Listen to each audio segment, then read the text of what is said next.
லட்சுமி,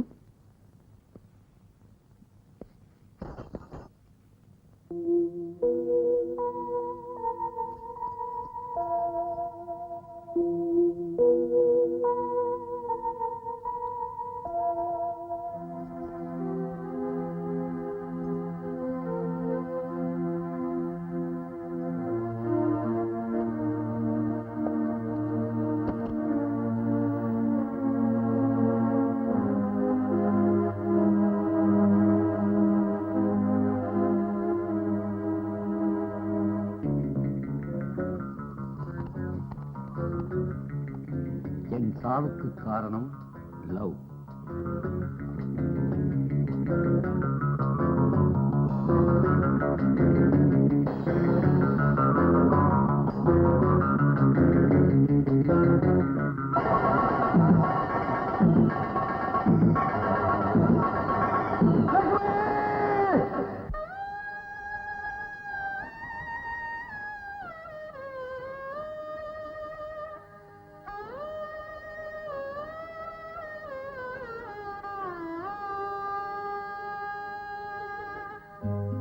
உன்னையே எண்ணியே வாழ்கிறேன் தங்கையே, உன்னை நான் எண்ணினால் கண்களில் கங்கையே, நான் என்ற வார்த்தை நீ அல்லவா, உன்னையே எண்ணியே வாழ்கிறேன் தங்கையே, உன்னை நான் எண்ணினால் கண்களில் கங்கையே. நடந்ததை சொல்லி உங்களையும் கண்கலங்க வச்சு என்ன மன்னிச்சிருங்க. உங்க சோக சுமைகளை தாங்கிக்கிற ஒரு சுமத்தாங்கிய கூட நறுக்க கூடாதா?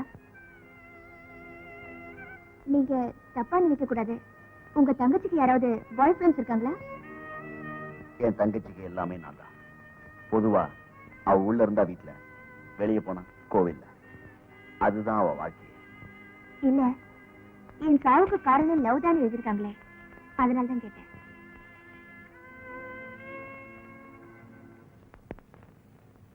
ஆலிவர், வெங்கட், ஈஸ்வர், லட்சுமணன் 4 பேர் இருக்காங்க. ஆனா அவங்க எங்க வீட்டுக்கு அடிக்கடி வர மாட்டாங்களே. அவங்க ஃப்ரெண்ட்ஷிப் கூட ரீசெண்டா ஏற்பட்டதுதான். ஆமா, அவங்க உங்க தங்கச்சி கிட்ட எப்படி பழகுவாங்க? இல்ல, அவங்க பிஹேவியர் எப்படின்னு கேட்டேன். அவங்க பேர் என்ன சொன்னீங்க?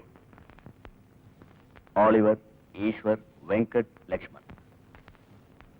ஆலிவர், வெங்கட், ஈஸ்வர், லட்சுமண்.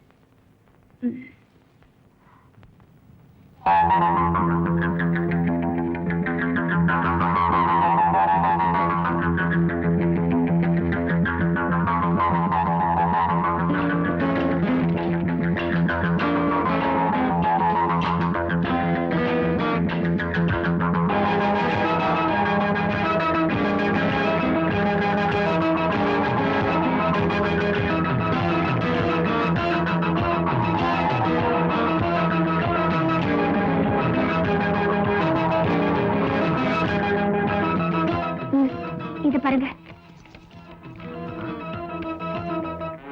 லக்ஷ்மண், ஆலிவர், வெங்கட், ஈஸ்வர்.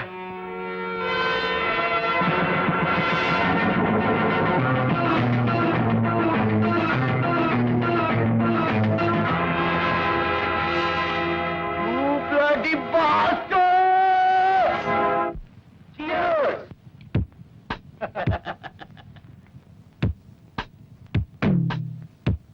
சும்மா சொல்லக்கூடாது. இந்த உலகத்துல சிவன், விஷ்ணு, பிரம்மா நினைச்சா ஆக்கலாம், அழிக்கலாம், காக்கலாம்.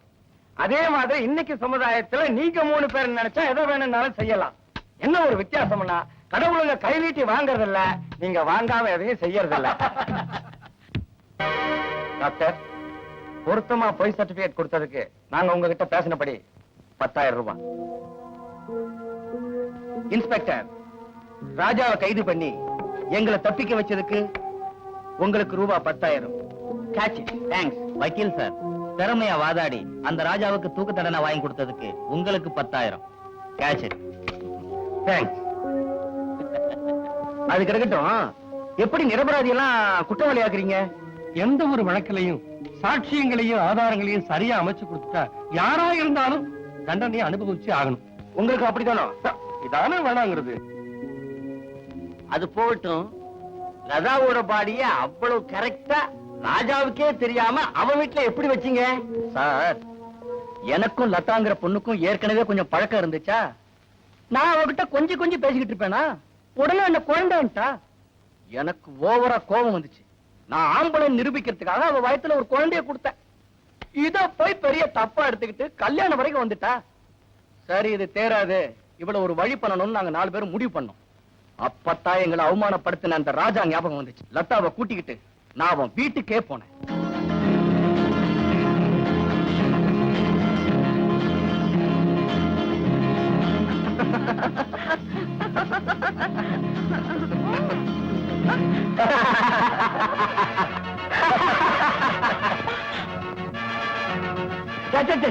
சந்தோஷப்படுறத விட்டுட்டு ஷாக் ஆவறியா? பேச்ச குறைச்சு உழப்பு இருக்குங்க.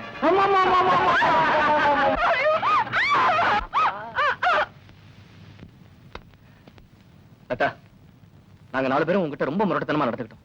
I'm sorry. ஏந்திரு. லதா, லதா. டேய், செத்து போயிட்டாடா. திட்டாடா. ஐயா, இப்ப என்ன பண்றது? முதல்ல அவனை தூக்குங்க.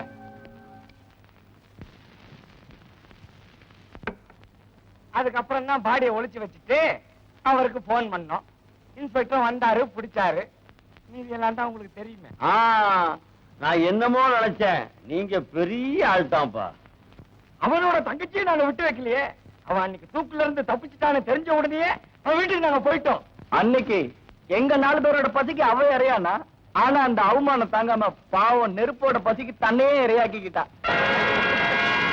Anyhow, நமக்கு ப்ராப்ளம் இல்லாம போயிடுச்சு. பார்த்து கொடுத்ததுக்கு ரொம்ப நன்றி. ஆனா ஒண்ணு, தண்ணி விஷயத்துக்கு கூப்பிட்டீங்க, பொண்ணு விஷயத்துல வெட்டிட்டீங்களே. கூப்பிட்டு தான் நாங்க 3 பேரும் ஒன்னா வந்திருப்போமே.